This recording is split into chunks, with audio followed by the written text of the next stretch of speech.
આવી જજો ને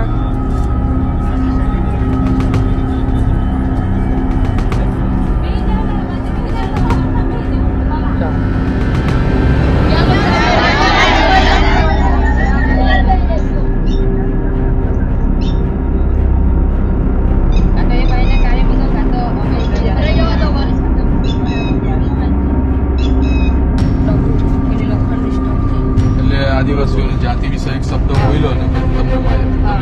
કેમ જાતિ વિષયક શબ્દો એટલે તમને મારવા પછી તમે શું કર્યું? કમ્પ્લેન કરી? તમે કોને કમ્પ્લેન કરી? આચાર્ય સાહેબે શું કીધું?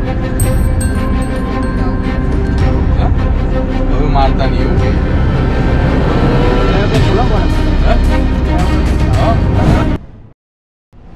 હેલો, નમસ્કાર સાહેબ, આકાશ મોદી વાત કરું છું ભરૂચથી. સાહેબ હવે એક અમે છે ને આદર્શ હાઈસ્કૂલ છે અહીંયા, આદર્શ નિવાસી સ્કૂલ છે અંકલેશ્વર ખાતે. હા, હવે અહીંયા આપણે આદિજાતિઓના બાળકો બને છે 9-10 ધોરણમાં. હેલો, હા, હવે છે ને અહીંયા એક પ્રકાશ ડોડિયા કરીને એક સાહેબ છે, વોર્ડન કરીને. એ ડેઈલી છોકરાઓને દારૂ પીને મારે છે ને મતલબ કે જેવું તેવું ગમે તેવું આદિજાતિ વિશે શબ્દ બોલે છે ને બિલ છે. એનો વિડીયો આ છોકરાઓ ના એ બધો વિડીયો ઉતારેલો જ છે ને મારી સાથે હમણાં છોકરાઓ અહીંયા બધા હાજર જ છે કમસે કમ. હા, હું તમને વોટ્સઅપ તો કરી આપું છું. આ છોકરાઓનું બી જેની સાથે માર્યું છે ને એ લોકોના બી વિડીયો તમને ઉતારીને મોકલી આપું છું. આ એક તમને એક જાણ. હવે આ છોકરાઓને અહીંયા એલાઉડ નથી ને ફોન રાખવાનો સાહેબ. હા, આ તો હોસ્ટેલ છે અહીંયા, સ્કૂલ ને હોસ્ટેલ સાથે છે, અહીંયા અલાઉડ નથી ને. હા, અત્યારે તો એને પોલીસે એને લઈ ગઈ છે પણ એની પર હા પણ પોલીસ લઈ ગઈ છે પણ આપણે એની પર કાયદેસરની કાર્યવાહી કરવાની, એને અહીંયાથી સસ્પેન્ડ કરવાનું સાહેબ. હા, એ તમે ફરિયાદી કોણ બન્યું છોકરા કઈ ખબર છે કે ડાયરેક્ટ જ લઈ ગયા? ના સાહેબ, કોઈએ કીધું હશે ને પોલીસ સ્ટેશનમાં? પોલીસમાં કોઈ જાણ કરી? અહીંયા સારાના આચાર્યએ કરી છે, આચાર્યએ જાણ તો કરી છે એટલે પોલીસે એની આચાર્ય છે અહીંયા. આવજો ને, આવો ને સાહેબ. મંત્રી સાહેબ. હા હા, મંત્રી સાહેબ છે, કુબેર સાહેબ છે, વાત કરો ને. નમસ્તે સાહેબ. હા નમસ્તે સાહેબ. હા, વોર્ડન સાહેબની સાહેબ આપણે 2 મહિનાથી ફાઇલ ત્યાં કમિશનર કચેરીમાં પડી છે. મદદનીશ કમિશનર જિલ્લામાંથી તપાસ કરીને બધું મોકલેલું. કારણ કે વિદ્યાર્થીઓને બહુ હેરાન કરે, જાતિ વિષયક બોલે છે, લેડીઝ.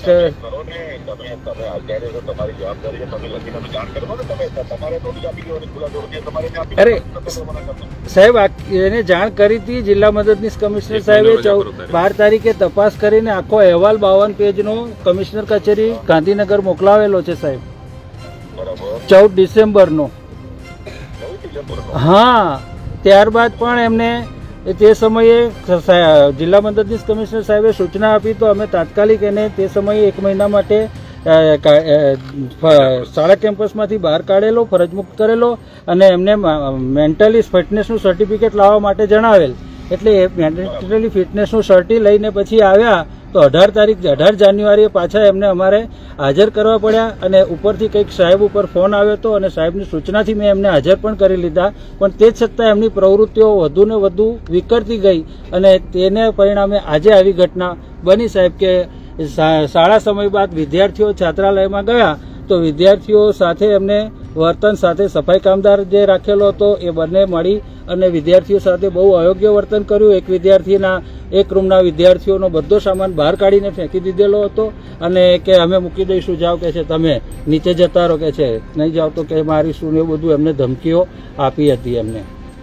ત્યારબાદ પછી વિદ્યાર્થીઓ બેગ લઈને બધા બહાર નીકળી ગયા. પણ મને થોડીક જાણ થઈ એટલે મેં સિક્યોરિટીની સૂચના આપી કે વિદ્યાર્થીઓને જવા દેશો નહીં. એમનો જ આવે છે, કુબેર સાહેબનો જ આવે છે. હેલો, 1 મિનિટ સાહેબ, કટ થઈ ગયેલો ફોન. એક જ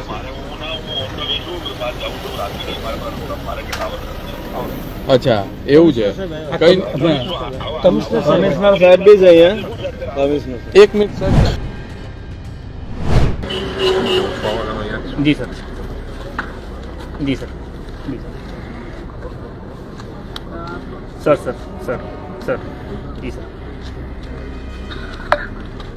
અચ્છા આપણે મંત્રી કુબેર સાહેબ ડિંડોરી સાહેબ સાથે જે એજ્યુકેશન મિનિસ્ટર છે એમની સાથે અત્યારે વાત કરી અને આ મદદનીશ કમિશનર છે નીતિશ સાહેબ એમને કહેવામાં આવ્યું છે કે કાયદેસરની કાર્યવાહી એની પર તાત્કાલિક ધોરણે લેવી પડશે હવે એ સાહેબ કહેશે શું કરવાનું છે શું નહીં આપણે એમાં અગાઉ બી ઇન્ક્વાયરી કરેલા હતા એની ભૂલ છે આપણે રિપોર્ટ ઉપર કરી દીધા હતા ટૂંક સમયમાં એના ઉપર ડિસિઝન લેવામાં આવશે અને આ જે ઘટના બનેલ છે આપણે બધા થોડું હું અત્યારે આવ્યો છું બધા સ્ટોક લેવા પછી તાત્કાલિક નિકાલ કરવાનો પ્રયત્ન કરીએ બીજું સાહેબ એક વસ્તુની રિક્વેસ્ટ એવી છે કે બીજું એક વસ્તુ સાહેબ એ કહેવાય છે કે જ્યારે એ લોકો બહારથી માણસને બોલાવીને અહીંયા આગળ એમની પર મારવા માટેની ધમકી આપવામાં આવે છે પહેલા પણ કંઈક બોલાવેલા અને પછી આવી રીતે તે કેટલું યોગ્ય કહેવાય કારણ કે આટલી બધી હદ સુધી જાય અને પછી ત્યાર પછી બી એમને એક્શન ખરેખર ખોટી વાત છે એવા જો થયા છે તો આપણે આમાં એક્શન લઈએ અને તાત્કાલિક ધોરણે એમની અહીંયા કાઢી નાખીએ નહીં સાહેબ આમાં આદિવાસી બાળકો છે તો આદિવાસી એવા વોર્ડન રાખો જેથી એમને લાગણી હોય સમાજના છોકરાઓને સારી રીતે એમનું ઘડતર થાય આવા હિસાબે એ લોકોને ઘડતર શું થવાનું શું શીખવાના બાળકો આવનાર ભવિષ્ય છે આ દેશના ભવિષ્ય સાથે જે ચેડા થતા હોય એટલે તમારે પર્સનલી ધ્યાન આપવું પડશે હવે કાયદેસર એમની લેખિત અને એ રજૂઆત અમે કરીશું કમ્પ્લેન જે પણ કરો સૌથી મોટી વાત સાહેબ કે એમની પાસે આચાર્ય સાહેબે કીધું કે મેન્ટલી એ માણસ ડિસઓર્ડર છે કે એનું સર્ટિફિકેટ ઓલરેડી મગાવવામાં આવ્યું હતું તો હવે તમને ખબર છે કે સ્ટેબલ નથી મેન્ટલી તો પછી એવા માણસને રાખીને શું કામ ને એવા માણસનું સર્ટિફિકેટ મગાવીને બી શું કામ સર્ટિફિકેટ મગાવ્યા પછી બી આવું કામ કરતો હોય એને પહેલા જ ડિસમિસ કરવો જોઈએ ને અને વિદ્યાના મંદિરમાં સાહેબ આ ડ્રિંક અને બધા લોકોની વાત સાચી છે આમાં આપણે કોઈ આમ વિરોધ નહીં કરતા છીએ જે તમારી રજૂઆત છે રજૂઆત પણ ખરેખર સાચી છે અને એના ઉપર આપણે ઇન્ક્વાયરી બી કરી લીધા છે ઇન્ક્વાયરી કર્યા પછી આપણે રિપોર્ટ પણ ઉપર કરાવી દીધા છે અને જે પણ ત્યાંથી ડિસિઝન લેવામાં આવશે એવી રીતે આપણે આગળ વધીએ અને કીધું એમને આચાર્ય કે 14 ડિસેમ્બરે અમે રિપોર્ટ મોકલેલો રિપોર્ટ મોકલાયેલ છે અને એક વખત સુનાવણી પણ થઈ ગયા છે આમાં જાતે જઈને ત્યાં જે પણ મારે જે કહેવાનું હતું બધું કહી દીધા છે અને ટૂંક સમયમાં ડિસિઝન લેવામાં આવશે અને તાત્કાલિક ધોરણ આપણે શોર્ટ ટર્મ જે છે નિકાલ કરવાની એમની અત્યારે હેડક્વાર્ટર ચેન્જ કરવાની કરી ઓર્ડર અને બીજી જગ્યાએ પણ જઈને આવું ના કરે કેમ કે અમારે એક બાળકો માટે એક સ્કૂલ માટે આવું નહીં બીજી જગ્યાએ અને પાછા આવનાર વ્યક્તિ જે પણ હોય એ પણ વ્યવસ્થિત જો એની ચકાસણી થશે અમે પણ વિઝિટ રાખી સામાજિક કાર્યકર તરીકે વાત સાચી છે અને અહીંયા આપણે ઘણા વખત આપણે આવીએ છીએ અને અહીંયા તો કોઈ ઇસ્યુ અગાઉ બનેલ નથી એવા કોઈ પણ ઇસ્યુ નથી બનેલા આપણે ફર્સ્ટ ટાઈમ આગળ સાહેબ એમના સર્ટિફિકેટ તમે મેન્ટલી ડિસઓર્ડર છે કે એના મગાવેલા છે તો એ ટાઈમ પર તમારે એક્શન લેવું જ ના આ રિપીટ ના થાય આ કમ્પ્લેન અત્યારે એક તો હેન્ડીકેપ છોકરો છે આ છોકરા મેન્ટલી કદાચ કોઈને કઈ થયું અને એમને કઈ એમ તેમ કહ્યું હવે આ છોકરાનું શું વાંચજો આ બધું બ્લડ બેટા આ જો આ મેન્ટલી શું કરે કહી દે મારે ખાલી 10 મિનિટ આપો છોકરા જો ઓકે તમારે એ વાત કરવા છે ના હું સાંભળ્યો ને એમને વાત કરી લો અત્યારે ગાંધીનગરથી આવતો છું અને અત્યારે કોઈ જીદ ના કરતા તમારા 10મા ધોરણ વાળાને ખાસ કરીને તમારા બોર્ડ એક્ઝામ છે આપણે વાંચવા બહુ ધ્યાન રાખવાનું છે અત્યારે અને તમારે જે બી રજૂઆત છે એના ઉપર નિકાલ આવશે ઠીક છે તમારે જે રજૂઆત છે રજૂઆત તમારે એક જ છે કે આ વોર્ડન આપણે બદલવું જોઈએ ને આપણે તાત્કાલિક ધોરણે એમની કાલથી તમારા આ માણસ અહીંયા નહીં જોવા મળશે ઠીક છે કાલથી આ માણસ અહીંયા નહીં જોવા મળશે ઠીક બાકી જે એમની ઉપર પગલાં લેવામાં આવશે તે કાયદેસર પગલાં લેવામાં આવશે ઠીક છે 9મા 10મા ધોરણવાળા બાળકો અત્યારે તમારા બોર્ડ એક્ઝામની વધારે રાખવાનું છે તાકીદ ઠીક છે સારું એક્ઝામ નજીક છે આની પર કાયદેસરની કાર્યવાહી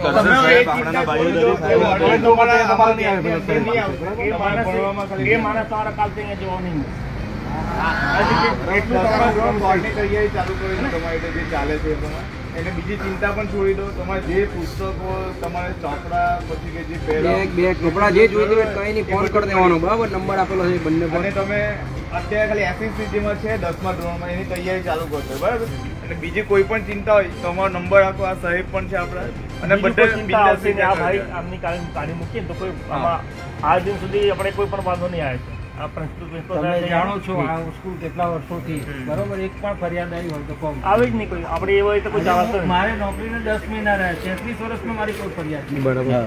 ના તમારી વાત એમ નહીં, એટલે મતલબ આ એવું જે છે આપણા ઘટના બની છે આના લીધે જ બની જે છે. પણ નહીં જોવા જોઈએ જેથી કરીને બીજા છોકરાઓ કોઈ બીજા પણ ડિપાર્ટમેન્ટમાં એક પણ એવા માણસ આવી જાય ને તો આખું બગાડ નાખે બધાની ઇજ્જત જવાય. આપણી આખો પ્રયત્ન હોય છે કે આપણે આ કોઈના નિયંત્રણમાં જ નથી. જો કોઈના નિયંત્રણ, કોઈ અધિકારીના નિયંત્રણમાં નથી. જાઓ જાઓ બધા જતા રહો.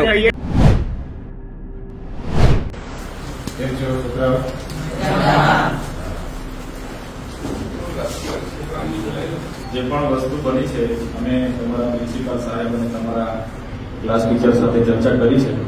એમાં માત્ર ને માત્ર તમારા વોટરની ભૂલ હતી અને એ તમારે ભણવાનું છે, આ સમય તમારો ભણવાનો છે, સામે પરીક્ષા છે, એટલે તમારે કોઈ મગજ પર નથી લેવાનું.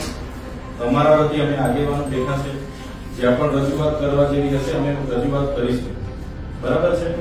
હું પણ આદર્શ નિવાસી શાળા ડીડીએફવાળા 8, 9, 10 ભણ્યો છું, એટલે હું એક સામાન્ય પરિવારમાંથી ભણ્યો ને આજે તમારી વચ્ચે એક ધારાસભ્ય બનીને આવ્યો છું, એટલે તમારા પ્રત્યે અમને બધાને લાગણી છે. એટલે વધારે નથી કહેતા, પણ આ સમય તમારો ભણવાનો છે, તમે શાંતિથી ભણો. કોઈએ પણ નાનું મન નથી કરવાનું, મન મજબૂત રાખીને ભણો અને સારી એક્ઝામ આપો અને આવનાર તમારું ભવિષ્ય સારું બનાવો એ આશા સાથે અમે આવ્યા છે. આ જે પણ નાનો મોટો વાદ અને વિવાદ છે એનું સોલ્યુશન આવી જશે. આમ કેમ નથી, ફલાણું કેમ નથી, ફલાણું કેમ નથી, એ તમારા વિષય નથી. એ અમે બધા પ્રિન્સિપાલ, તમારા પ્રિન્સિપલ સાહેબ છે, ટીચર છે, અમે બધા સાથે એનું નિવારણ લાવી દઈશું. હવે પછી આવી ઘટના નહીં ઘટે અમે બધા ધ્યાન રાખીશું. હા, એટલે હવે ભણવામાં તમારે બધા ધ્યાન આપવાનું. Good afternoon. Good afternoon.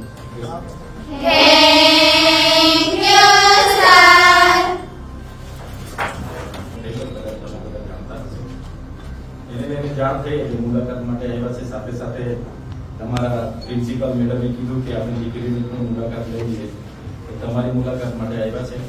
તમને મળીને આનંદ થયો, તમને જોઈને આનંદ થયો. એ ખૂબ સરસ. તમે બધા અભ્યાસ કરે.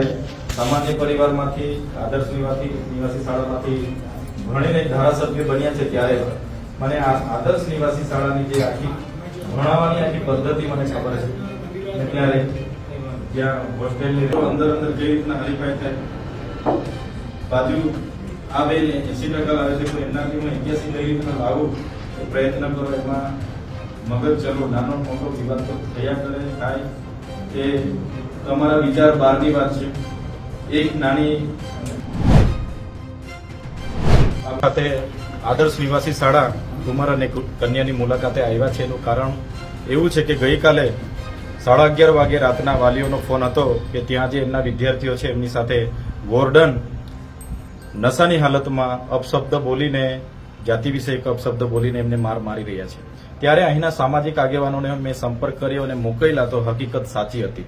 તાત્કાલિક ધોરણે એ આગેવાનો સાથે, વિદ્યાર્થીઓ સાથે ટેલિફોનિક વાત થઈ અને આજે અમે મુલાકાત માટે આવ્યા છે. ત્યારે એ વોર્ડન સામે અહીંના પ્રિન્સિપાલ સાહેબ, એમના શાળા પરિવારે પણ કાયદેસરની કાર્યવાહી કરી છે. અમે પણ ગાંધીનગર આદિજાતિ નિયામકશ્રીને મળીશું, સેક્રેટરીને મળીશું અને મંત્રીશ્રીને પણ મળીશું. આવી માનસિકતા ધરાવતા વ્યક્તિને ક્યારે પણ અમે સાખી નથી લેવાના. સાથે સાથે અહીં આવીને મને આનંદ થયો કે વિદ્યાર્થીઓ બધા દૂર દૂરના વિસ્તારના, આદિજાતિ વિસ્તારના વિદ્યાર્થીઓ છે. એમનામાં એક તમન્ના છે, કંઈક કરી છૂટવા માટે એ લોકો મથી રહેલા છે. એટલે એમને પણ અમે કીધું છે આ સમય ભણવાનો છે, સામે પરીક્ષા છે, એટલે ભણવામાં ધ્યાન આપે, મનોબળ એમનું તૂટે એ અમારા પ્રયત્ન છે. સાથે શાળા સ્ટાફને પણ અમે કીધું છે અમે બધા તમારી સાથે છે અને શાળા સ્ટાફ, શાળા પરિવાર પણ ખૂબ સરસ છે. એમના પ્રયત્નો પણ ખૂબ સારા છે કે એના વિદ્યાર્થીઓને સારું શિક્ષણ આપી શકાય. પણ આવા એક વ્યક્તિના કારણે એમને પણ આવી હાલાકીનો સામનો કરવો પડે છે, ત્યારે દુઃખની વાત છે. પણ આગળ એમના પર કાયદાકીય રીતે બદલી થઈ જાય, અહીંથી એમને બીજા ડિપાર્ટમેન્ટમાં મોકલવામાં આવે, એમના પર કાયદાકીય કાર્યવાહી થાય, એ રીતના અમારા પ્રયત્નો